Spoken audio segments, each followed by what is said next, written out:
자, 오늘은 엘리야가 엘리사한테 뭐를 주죠? 네. 자, 오늘의 제목은 제1부 셋째 천사의 기별은 이렇게 맞춰진다. 자, 결과를 두려워하지 않는 사람들. 어떤 사람이 결과를 두려워하지 않을까요? 셋째 천사의 기별은 어떻게 맞춰지는지 궁금하죠? 우리가 말씀으로 보겠습니다. 결과를 두려워하지 않는 사람들은요, 마지막 늦은 비 성령을 받은 사람이 결과를 두려워하지 않지, 성령을 받지 않으면요 두려워서 못 나가요. 자, 셋째 천사의 기별도 이렇게 하나님의 영이 임해서 그 사람들에게 그 사람들로 하여금 결과를 두려워하지 않고 나가서 목숨 걸고 전할 수 있는 사람, 하나님의 영이 임해야 돼요. 자, 하나님의 영이 임했던 사람들을 보겠습니다. 누구 생각나죠? 엘리야. 예, 엘리야가 하나님의 영이 임했을 때에 그렇게 담대하게 왕 앞이고 누구한테 다 나갈 수 있어요. 근데 우리가 하나님의 영이 임하지 않으면요, 성령을 받지 않으면 우리가 그냥 주저하고 나갈 수가 없어요. 우리가 전도를 하려면요, 하나님의 영이 임해야 나갈 수 있습니다. 꼭 필요한 것입니다. 디모데후서 3장 12절을 보면요, 무릇 그리스도 예수 안에서 경건하게 살고자 하는 자는 핍박을 받으리라. 예수님의 이름으로 사는 사람은요, 이 땅에 마귀가 그냥 두지 않아요. 예수님을 얼마나 핍박했어요. 우리도 다 핍박할 것입니다. 사도행전 220쪽에 보면은 하나님의 지시를 따라 후계자를 찾고 있던 엘리야는 엘리사가 갈고 있는 밭을 지나다가 그 젊은이의 어깨에 성별의 겉옷을 던졌다. 기근 동안 사밧의 가족들은 엘리야의 사업과 사명을 잘 알고 있었으며 이제 하나님의 성령은 엘리사의 마음에 선지자의 행동에 의미하는 바에 대하여 깊은 감명을 받도록 하셨다. 이것은 하나님께서 엘리사를 엘리야의 후계자로 부르셨다는 신호였다. 이렇게요. 모세는 뭐 가지고 하나님의 이적을 행했어요? 손에 뭐 들고 있었어요? 예, 지팡이 들고 이적 행했죠. 근데 엘리야는 젊었어요. 뭐 갖고? 겉옷. 예, 성별의 겉옷이요. 그런데 그 성별의 겉옷을 엘리사에게 던졌어요. 모르는 사람한테 갑자기 겉옷을 척 던지면 하나님께서 그렇게 하라고 했어요. 엘리사에게. 대쟁투 606쪽에 보면은 각 시대를 통하여 하나님께서는 당신의 종들을 보내어 세상과 교회 안에 있는 죄를 다 같이 책망하셨다. 그러나 사람들은 부드러운 말을 듣기를 원하고 순수하고 솔직한 진리는 받아들이지 않는다. 많은 개혁자들은 그들의 사업을 착수할 때 교회와 국가의 죄를 지적하는 일에 극히 신중한 태도를 취하고자 결심하였다. 그들은 순결한 그리스도인 생애의 모범을 통하여 사람들을 성경의 교훈으로 돌아오게 하고자 희망했다. 이 사람들이요, 우리가 진리를 꼭 전해야 되는데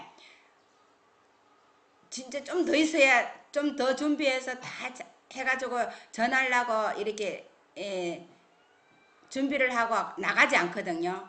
그런데 우리가 하나님의 종들이 하나님의 영을 받지 않으면요, 자꾸 주저해요. 그런데 하나님의 영이 임하면요, 세상과 교회의 죄를 강하게 단호하게 책망할 수 있습니다. 그런데 이거 보면 교회가 국가의 죄를 지적하는 일에 교회가, 우리가 하나님의 종들이 국가의 죄, 교회의 죄를 다 지적해야 돼요. 하나님의 영이 임하지 않으면은 죄라고 지적할 수 있는 힘이 없고 자꾸 주저해서 나가지 않아요. 자, 엘리야가 엘리사한테 겉옷을 던졌죠. 그랬더니 엘리야가 겉옷을 던지고 딱 있는데 엘리사가 뭐라 그랬냐면은, 잠깐만요, 내 부모님한테 가서 입맞추게 하소서. 이게 무슨 뜻인지 알아요? 부모님한테 가서 인사하고, 부모님이 늙었는데 돌아가실 때까지 부모님을 공경하다가 가겠다 이 말이거든요. 그럴 때 엘리야가 돌아가라. 내가 내게 어떻게 행했느냐고 대답했어요. 이것은 거절이 아니고 믿음의 시험이었다. 엘리사는 대가를 계산해 보아야 하였다. 엘리사의 집에 가요. 부자였어요.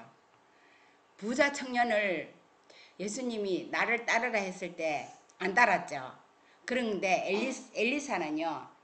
자기가 하나님의 부르심에 절대로 그거를 구별할 줄 아는 사람이었어요.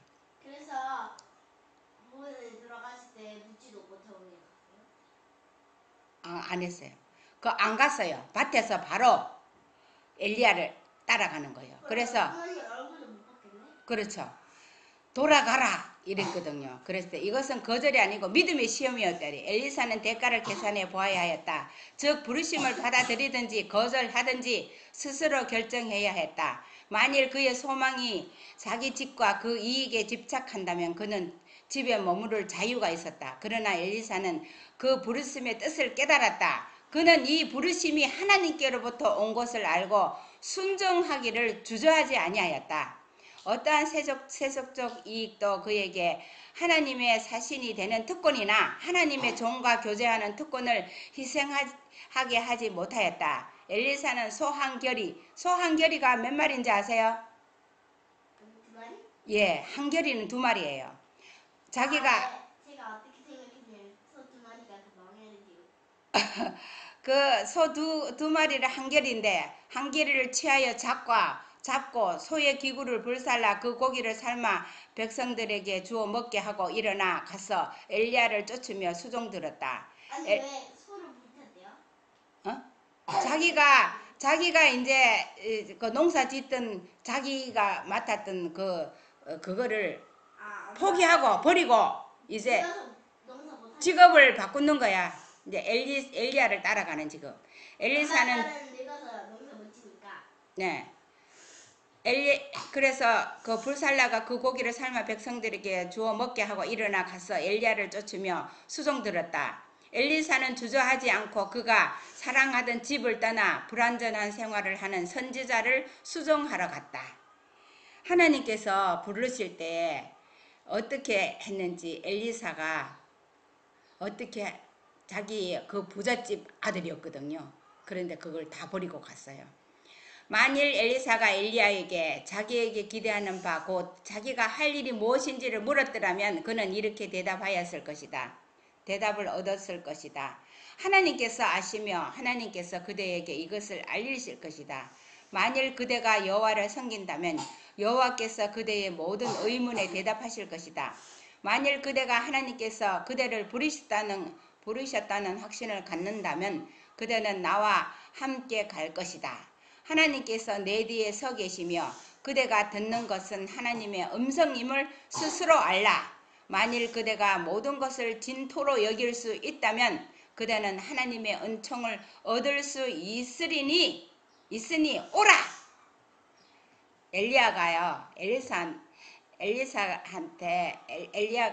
엘리사의 속마음을 다 읽은 것 같죠. 엘리사가 그렇게 나 데려가 왜 내 가서 뭐 할까요? 물으면 이렇게 대답이 나왔을 거라고 이렇게 했어요. 그런데 안 물었어요.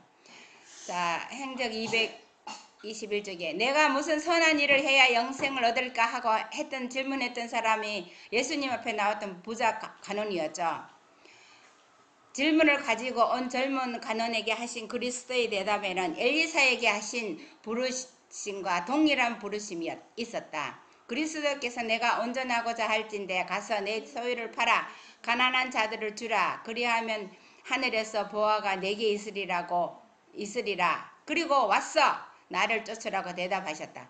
근데 부자 간원에게 무엇을 해야 영생을 얻느냐고 예수님한테 물었잖아요. 그때 부자 간원이 정말 재산을 다 버리고 예수님만 쫓아가고 이 모든 것이 재산이 어떻게 되든지 상관하지 않고 만약에 쫓아갔다면 이 엘리사처럼 훌륭한 종이 됐을 것입니다. 그렇게 하지 않아서 유감이지만 엘리사는 봉사를 위한 부르심을 받아들이고 그가 버린 향락이나 안락을 뒤돌아보지 아니하였다. 젊은 간호는 구세주의 말씀을 들을 때에 재물이 많음으로 근심하여 가버렸다. 젊은 간호는 가버렸는데 엘리사는 그렇지 않았어요. 그는 자원하여 희생하려고 하지 않았다. 재물에 대한 그의 사랑이 하나님께 대한 사랑보다 컸었다. 그는 그리스도를 위하여 모든 것을 버리기를 거절함으로 자신이 주님의 봉사사업에 한자리를 차지할 가치가 없음을 증거했다. 우리에게도 하나님이 부르시면 어떻게 해야 되는지, 봉사의 재단에 모든 것을 바치라는 부르심이 각 사람에게 온다. 은별이한테 예수님이 다 버리고 따라오라 그러면 갈 거예요? 글쎄요. 글쎄요 하지 말고 그냥 네 하고 가야 돼요. 우리 모두는 엘리사가 봉사한 것처럼 봉사하라는 요구를 받지도 아니하였고 우리가 소유한 모든 것을 팔라는 명령도 받지 아니하였다. 그러나 하나님께서는 우리의 생애의 첫 자리를 당신의 봉사 사업에 바치고 하루라도 세상에서 당신의 사업을 전진시키기 위하여 무슨 일을 하지 않고는 보내지 않도록 하라고 요구하신다. 하나님께서는 모든 사람에게 동일한 종류의 봉사를 기대하지 않으신다. 어떤 사람은 외국에서 봉사하도록 부르심을 받고 어떤 사람은 복음 사업을 유지하기 위하여 재산을 바치도록 요청을 받을 것이다. 하나님께서는 각인의 헌물을 받으신다. 필요한 것은 생애와 그 모든 관심사를 성별하는 일이다. 이와 같이 성별한 사람들은 하늘의 부르심을 듣고 순종할 것이다. 우리가 돈이나 뭐든지 다 성별해래요. 생애를 성별해서 드리라고 했습니다. 우리가 뭐를 하든지 우리 엘리야를 따라가고 뭐 이렇게 누구를 따라오라고 안 했지만 지금 우리는 모든 사람에게 하나님께서는 이렇게 하나님을 위해서 일할 수 있고 내가 일을 해도 뭔 일을 해도 하나님을 위해서 일한다는 그런 것을 하라고 했어요. 주께서는 당신의 은혜의 동참자가 되는 모든 사람에게 다른 사람들을 위하여 할 일을 정해 주신다. 우리는 개인적으로 우리의 몫을 감당해야 하고 내가 여기 있사오니 나를 보내소서라고 말하여야 한다.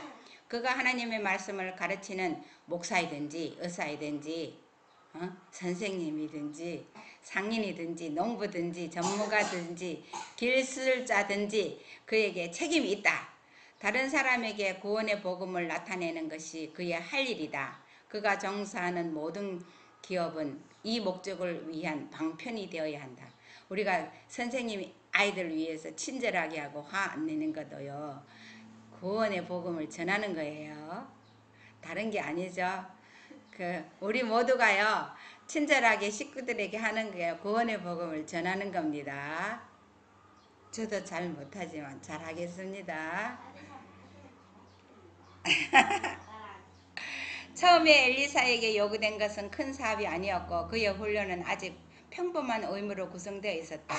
엘리사는 그의 선생 엘리야의 손에 물을 부으라는 요청을 받았다. 이게 물을 부으라는 말이 무슨 말인지 아세요? 나도 모르겠는데 옛날에는 수도가 없어가서요. 세수할 때 이렇게 물 부어줬어요. 그럼 한 사람이 물 부어주면 그거 받아가 세수했거든요. 그런데 그렇게 했었는데 물 부으라는 말이 이제 뭔가 물을 부어라. 그렇게 해서 세수해서 옛날에 우리 그렇게 해갖고 했는 건 생각이 나요. 머리 감을 때도 물 부어줘야 되고 물 다 부어줘야 돼. 한 사람이 세숫대야에 바게트에 물 가져가고. 그랬는데 그는 여호와께서 명하신 것은 무엇이든지 자원하여 하라고 하였고 모든 일에 그는 겸손과 봉사의 공과를 배웠다. 선지자 개인의 수종자로서 그는 계속 작은 일에 충성을 다하는 한편 날마다 굳센 목적을 가지고 하나님께서 그에게 맡기신 사명에 헌신하였다. 불평을 하면 안 돼요. 요구에 토를 담으면 안 돼요. 물어보지를 말래요. 겸손한 마음으로 모든 일에 봉사래요. 우리가요 이렇게 엘리사가 엘리야에게 따라가서 하나님의 종이 되도록 준비하는 거가 가장 작은 일에부터 불평하지 않았거든요. 우리가 모든 일에 누구에게든지 불평하거나 토를 달거나 이렇게 하는 거는요 하나님의 종으로 쓰일 수 없어요. 엘리야와 연합한 후 엘리사의 생애에 시험이 없었던 것은 아니다. 그는 많은 시련을 당하였으나 위기 때마다 하나님을 의지하였다. 그는 떠나온 집을 생각하고 싶은 유혹을 받았으나 그러한 유혹에 유의하지 않았다. 그는 쟁기를 손에 잡고 뒤를 돌아보지 않기로 결심하였고 시험과 시련을 통하여 맡은 의무에 충실함을 입증하였다. 엘리사는요, 엘리야에게 엘리야를 따라가면서 날마다요 하나님께 매달리면서 충실하게 우리가요 불평하지 않고 살 수 있는 것도요 하나님께 힘을 얻지 않으면은 우리가 그렇게 살 수가 없습니다. 저기 양선아, 저 충전기 약 갖다가 이거 좀 꼽아봐요. 그래서 우리가 매일 순간순간마다 이기고 나갈 수 있습니다. 그리고 엘리사가 엘리야와 함께 일하고 있을 때는 연소한 엘리사였대요. 나이가 젊었어요.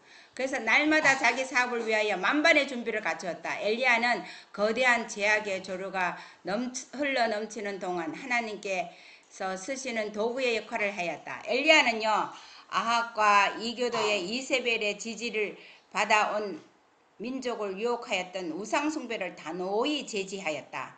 바알의 선지자들은 죽임을 당하였다. 엘리사가 같이 할 때가 아니었지만 엘리야가 혼자 할 때였지만 바알의 선지자들을 850명 다 죽였잖아요. 그렇게 온 이스라엘 백성들이 깊은 감동을 받고 많은 사람들이 하나님을 예배하는 신앙으로 돌아오고 있었다. 이렇게 했는 거예요.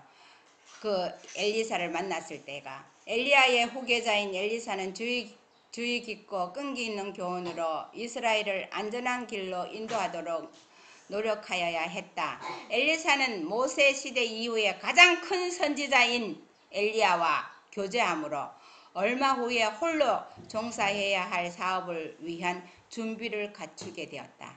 이 엘리사가요, 엘리야가 자기가 광야에서 죽기를 원한다 그랬을 때 하나님께서 네 후계자를 누구를 세우고 뭐 어떻게 왕을 누구를 세우고 막 다 했잖아요. 그렇게 그 했을 때 이 후계자를 준비시키는 거예요.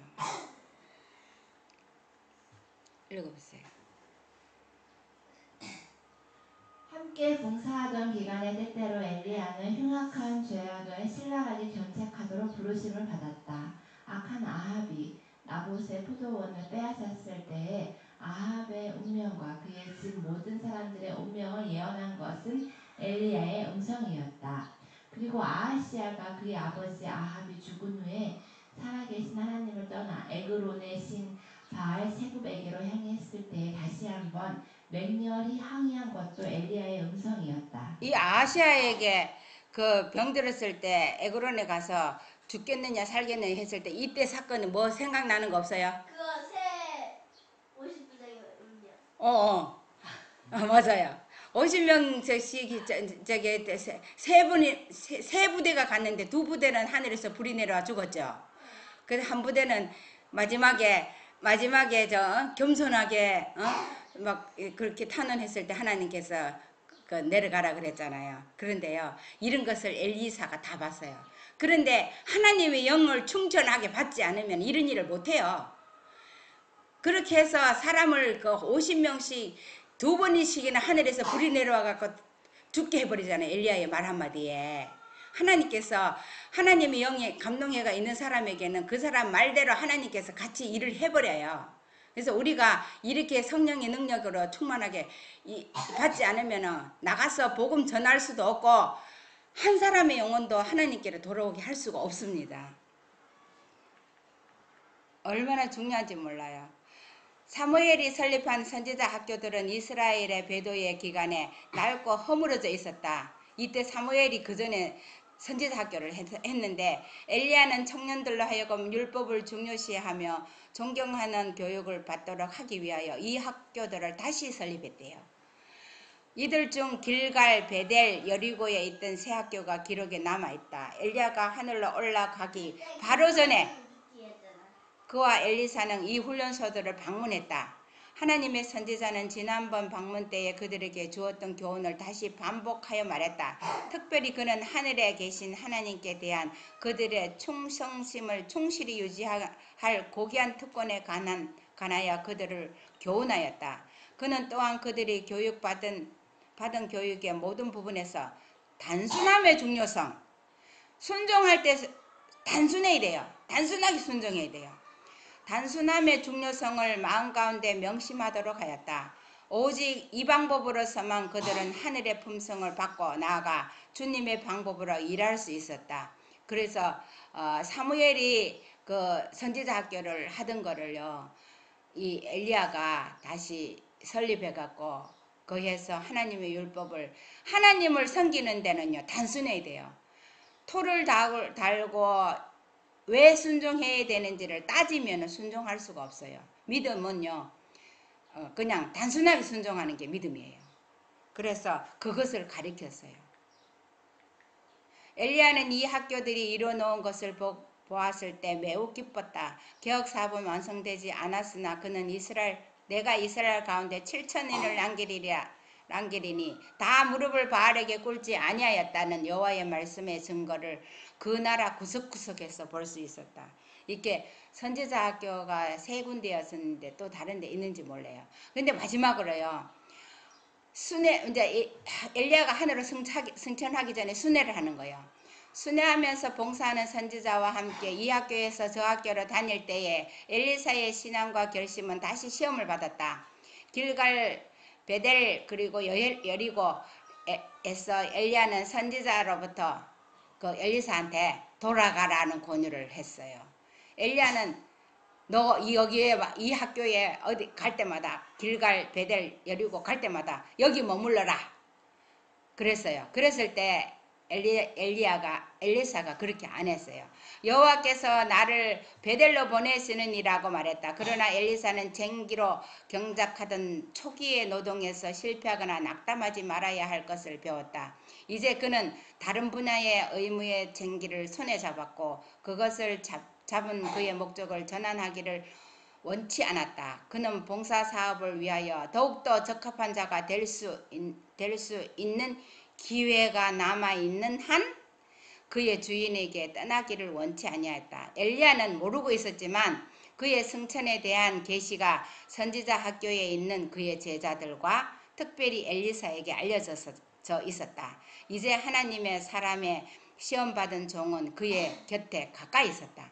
그런데요, 이 엘리사가요, 이게 엘리야의 영감을 받는 조건이 이 짧은 기간에 나타나는 거예요. 그런데요, 그의 제자들, 그 학교 생도들하고 엘리사에게 엘리야가 승천한다는 거예요. 엘리야가 지가 승천한다고 말 안 했어요. 안 했는데 다 알려줬어요, 하나님께서. 그래서 엘리사는 따라갔는데 이 제자들은, 학교 생도들은 왜 안 따라갔을 것 같아요? 궁금하지 않아요? 돌아가라고 권유할 때마다 그는 하나님의 사신과 당신의 혼의 삶을 가리켜 명시하노니 내가 당신을 떠나지 아니하겠나이다라고 대답하였다. 이에 두 사람이 행하니라.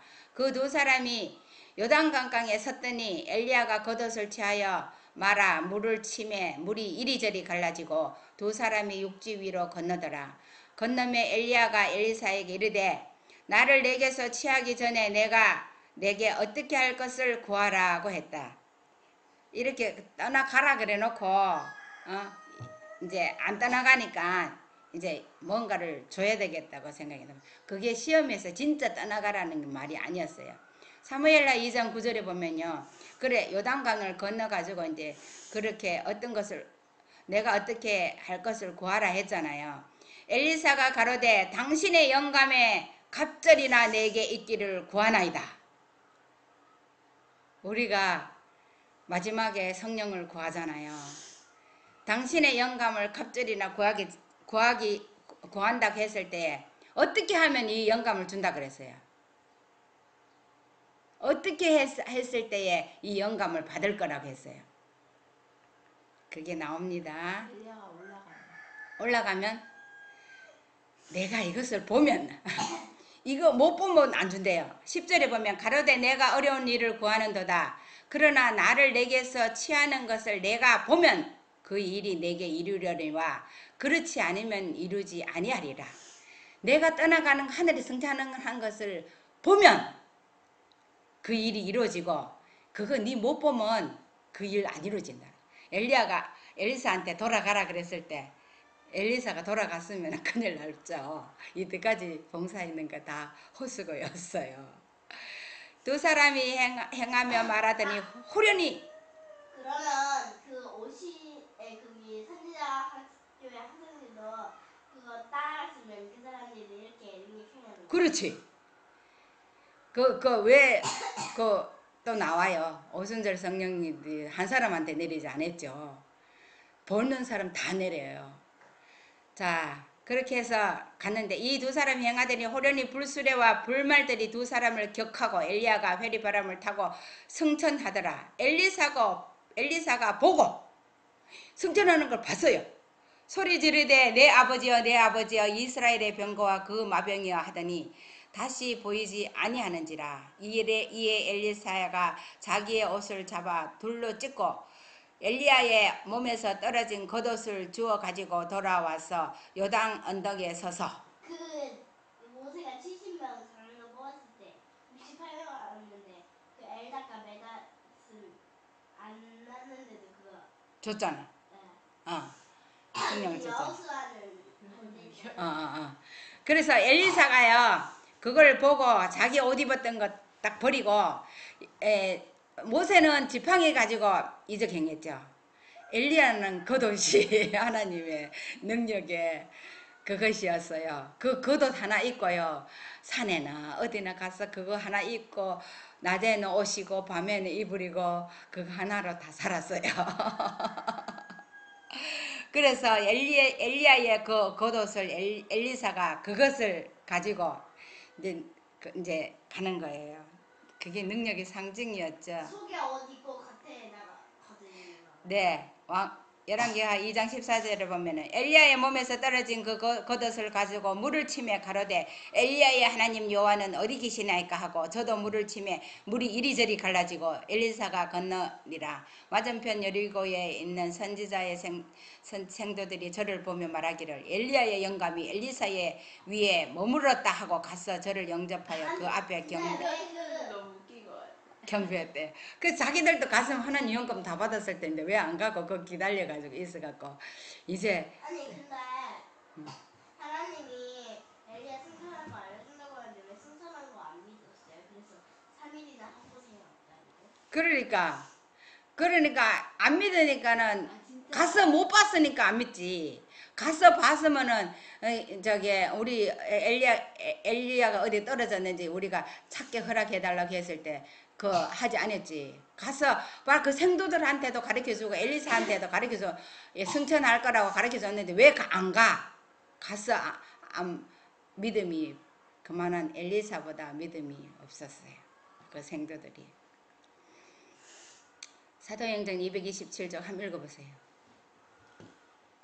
엘리야는 그리스도께서 재림하실 때 지상에 살아있어 죽음을 맛보지 않고 마지막 나팔의 순식간에 후련히 다 변화할 성도들을 예표하였다.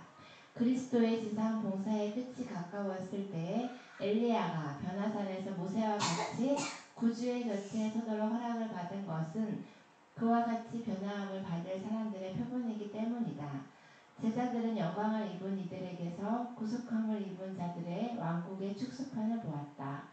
제자들은 하늘의 빛으로 옷 입은 예수를 보며 구름 속에서 소리가 나는 것을 듣고 그분이 하나님의 아들임을 인정하였다. 그들은 재림 때에 죽음에서 부활할 사람들을 대표하는 모세를 보았다. 그리고 그 옆에는 또 세상 역사의 종말에 썩을 몸이 썩지 아니할 변화되어 죽음을 보지 않고 하늘로 승천한 사람들을 대표할 엘리야가 서 있었다. 네, 이때는 몇 사람이 봤어요? 세 사람. 예, 누구였죠? 베드로였냐고. 예, 이것을 봤죠? 이 변화산에서. 근데 왜 에너가 낫기였어요? 나도 몰라요. 이것은요, 하나님께서 예수님이 변화산에서 이렇게 보여준 것은요, 제자들이 믿음을 굳게 하기 위해서 보여준 거예요. 그렇게 했는 사람들도 이렇게 시험에 들지 않게 기도하지 않아가지고 시험에 들었지만 또 돌아왔죠. 엘리야는 광야에서 고독과 절망에 빠져 생명은 이것으로 족하오니 죽게 하여 주옵소서 하고 기도하였다. 이때 상황이 언제 상황이야? 이세벨이 죽인다.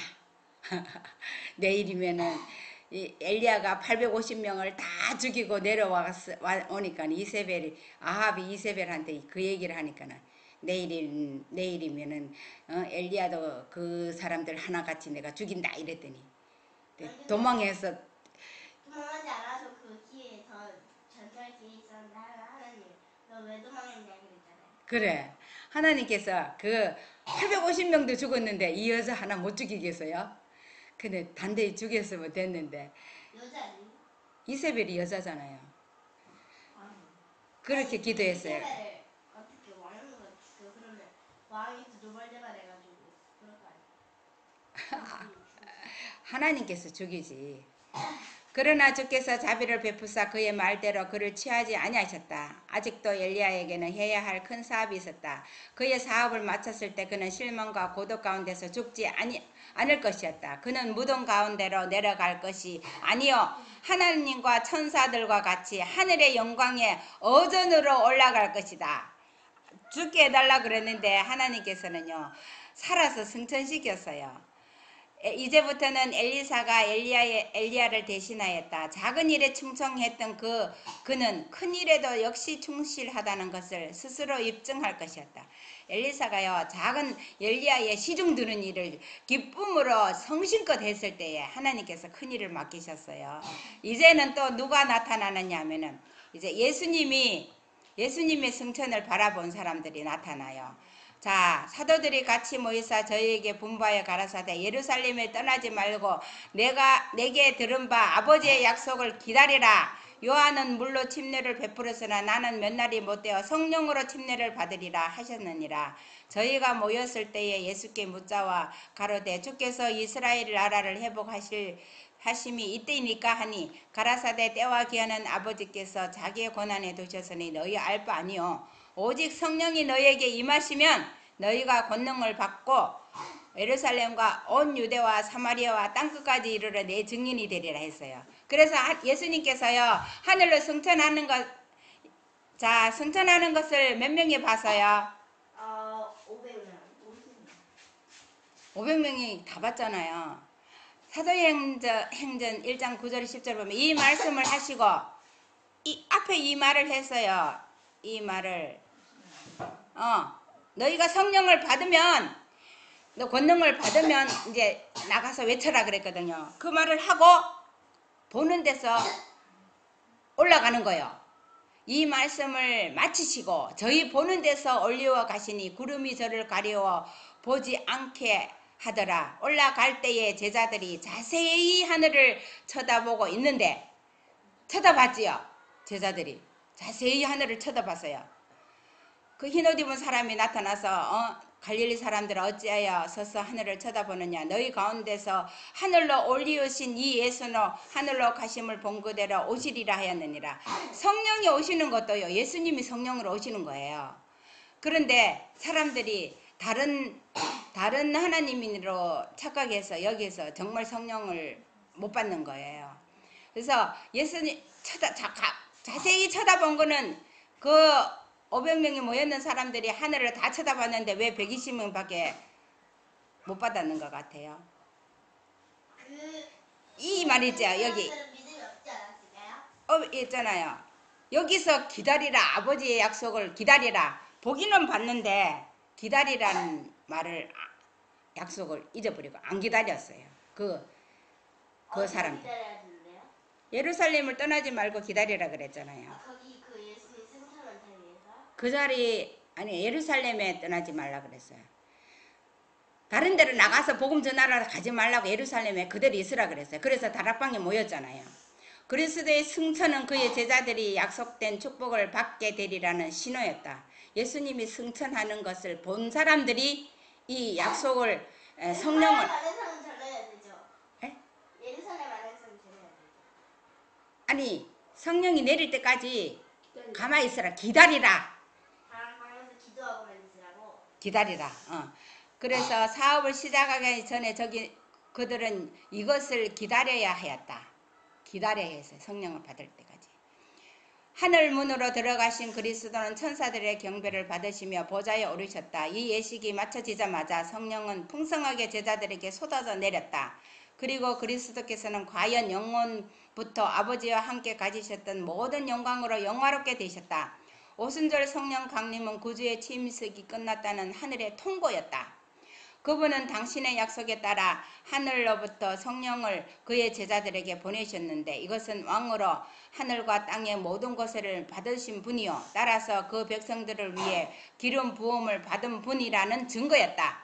이렇게 해서 예수님이 이때 어디로 들어갔어요? 하늘 성소에서 봉사하시는 거거든요. 왜냐하면은 성소의 바깥들에서는 양을 잡잖아요. 양 바깥들이 이 지구였어요. 이 지구에서 갈바리에서 잡혔어요, 양이. 그래서 그 피를 가지고 이제 성소 봉사 사업을 하러 가는 거예요. 그래서 성소 봉사 사업을 할 때에 이른비가 내렸어요. 무제한이었나 봐요. 네? 지금도 계속 하시는 거 보니까. 어? 뭐가? 피가 무제한이에요. 피가 무제한이라고요? 예수님의 피는요, 없어지는 살아있는 피예요. 살아있는 피기 때문에 그 없어지는 거 아니에요. 그래서 이것을 가지고 성소로 계속 필요 없네요. 네, 계속 피가 없어요.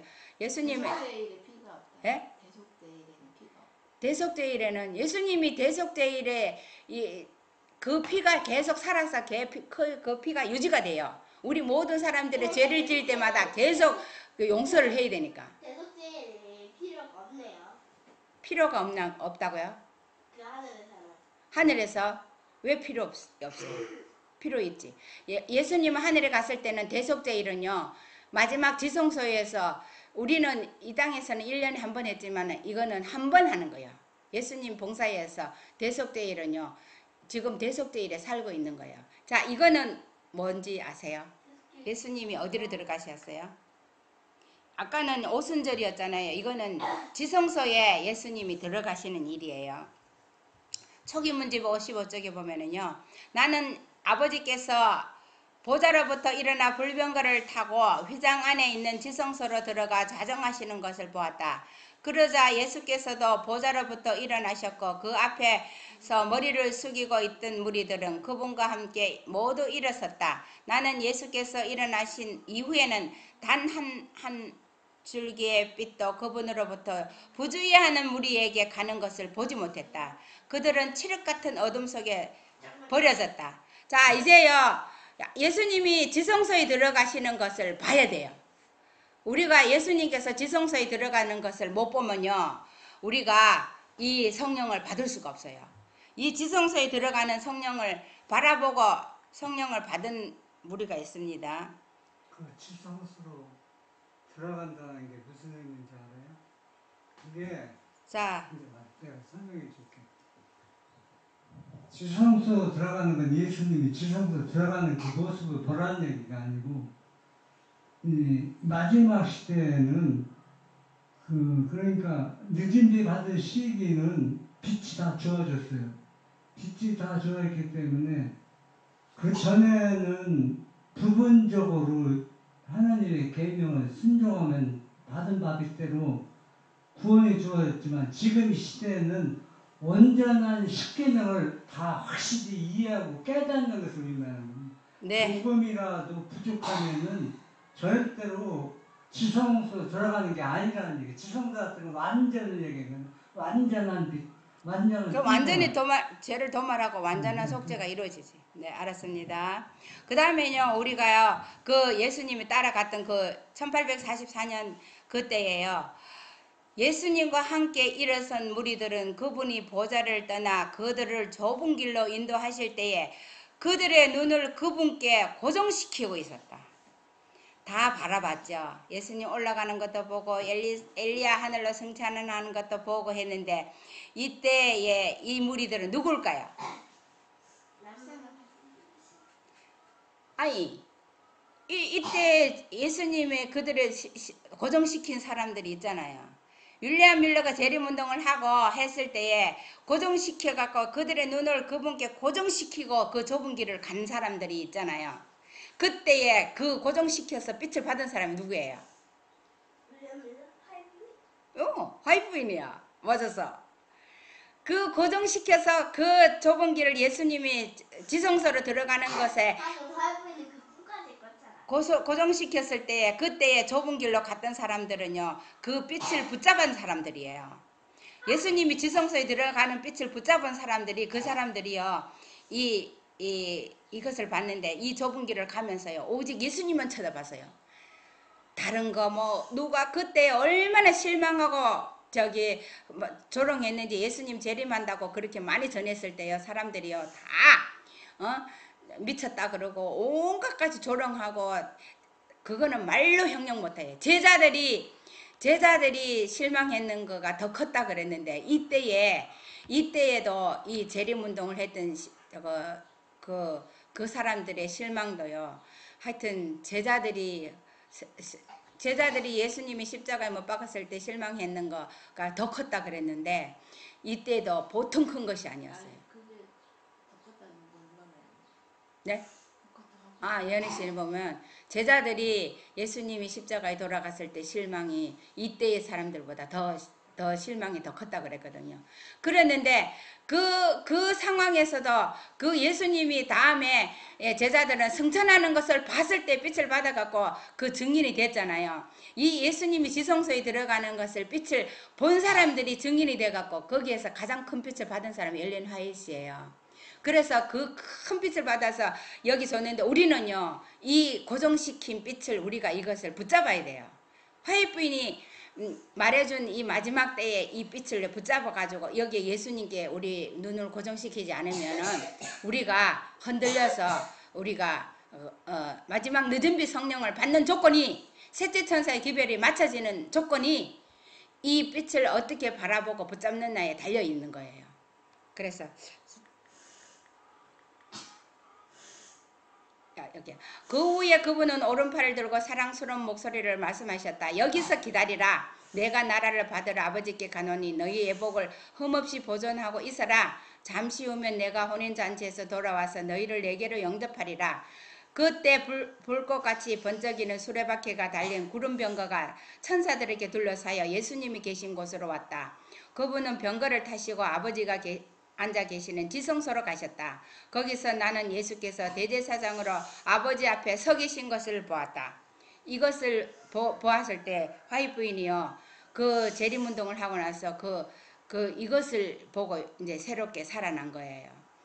그분이 입은 제사장의 예복은 가장자리에는 방울과 석류 무늬가 장식되어 있었다. 예수님과 함께 일어선 자들은 지성소에 계신 그분에게 자기들의 믿음을 상달시키면서 우리 아버지여, 우리에게 당신의 영을 부어소서라고 기도했다. 그러자 예수께서 그들에게 성령을 불어넣어 주셨다. 그 안에는 빛과 능력과 풍성한 사랑과 기쁨과 평안이 있었다. 이 성령을 불어넣어 주셨다. 그래서 예수님이 제자들에게 부활하시고 나서 성령을 받으라 하면서 후하고 불어넣어줬죠.